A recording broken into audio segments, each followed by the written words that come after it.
Morning. My name is Vicki Livesey, and on July 14th, my daughter Angel tested positive for COVID. Angel is 29 years old and has never had any health issues.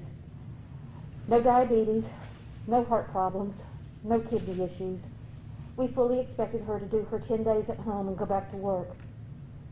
During her quarantine, we were able to isolate her to her own bedroom and bathroom. Each day when we talked with her through her door, she reported she was feeling a bit better. But on day 6, she seemed off. And when it came time for supper, she wouldn't eat. As my husband Bill and I walked that night, we decided that a trip to ER might be a good plan for the next day. But I woke up at 2 o'clock in the morning with the feeling that I needed to take her then, immediately. I woke my husband up. He had to work the next day, so I told him, I said, "You just sleep. We'll probably be right back home." And when I went to Angel's room and told her we were going to the ER, she said, "Why?" I said, "Well, probably just to make me feel better." But she had trouble getting dressed, and even more trouble getting down the stairs. And on our drive to the hospital, she said she couldn't breathe. I told her to stay calm because we were very close.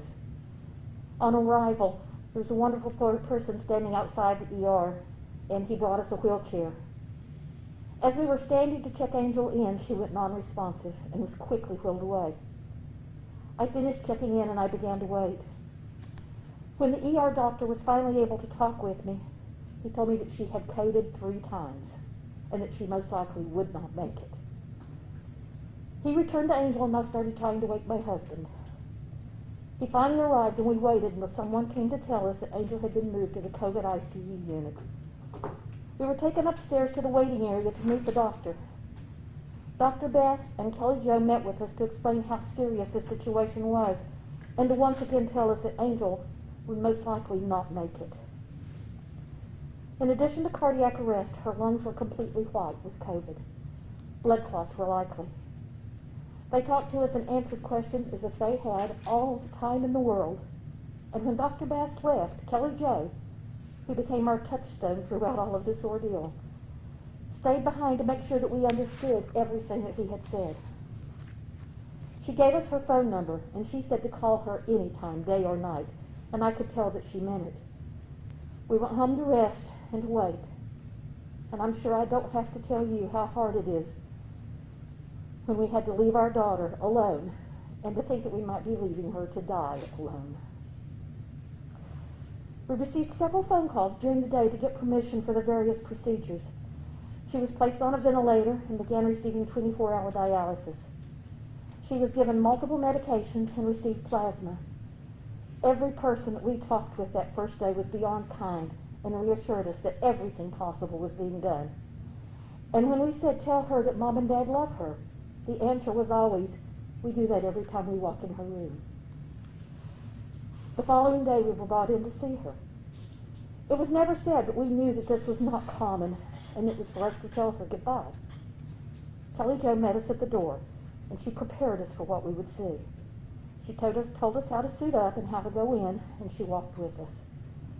Nothing can really prepare you for seeing your child in that situation, no matter how old they are. I can tell you, though, I did not say goodbye. I told her she could do this. I told her to fight. When we were finished, once again, Dr. Bass and Kelly Jo met with us to make sure we fully understood what was happening, and they both let us know that they were available to us. Angel was making it hour by hour. And so our lives changed. Our days revolved around our calls to the hospital. The phone would ring and our hearts would drop as we'd answer. We were waiting for the call. But we didn't lose her.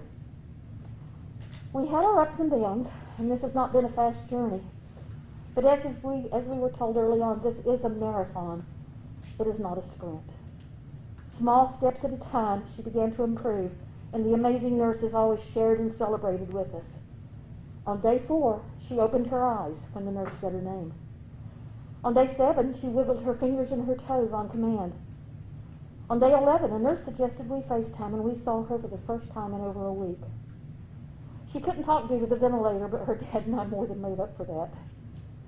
And on day 14, when I called for an update, Nurse Dakota sang to me. She said, She is doing so good. It was that day for the first time we heard the words, cautiously optimistic. Finally, on day 16, she came off the ventilator. And every step of the way, her team rejoiced with us. They never hesitated to tell us, we are praying for all of you. On August 28th, 38 days after first entering the ER, Angel was released to move to rehab. I left work because I had been with her coming in and I was going to be there when she left. She told me there would be people in the hallway to wave. I thought there might be a few nurses to wave to her as she walked down the hall. Nothing prepared me for turning the corner and seeing what seemed like the entire hospital staff lining the hallways, cheering and waving. It will remain one of my favorite memories throughout my life. Angel went on to spend 26 days in rehab, regaining her strength, her voice, and her health.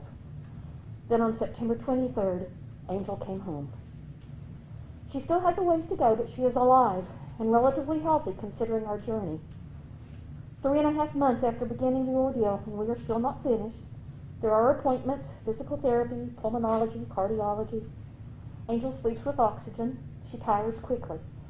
Her one wish is to get back to work. She is a miracle, and the medical teams will be forever in our hearts and prayers. There is always hope because God has placed these angels on earth. As a family, we continue to watch as the area's COVID numbers keep rising, and we would like to ask you 2 things. Number 1, please pray for our healthcare workers. And number 2, wear a mask, social distance, be safe. This illness will find you even if you think it won't. And maybe it will be a sniffle, and maybe it will be more. Just think of Angel Livesey. She's proof of that. And please don't take a chance on being the next person who needs a miracle to live, because it's really not worth it. Thank you.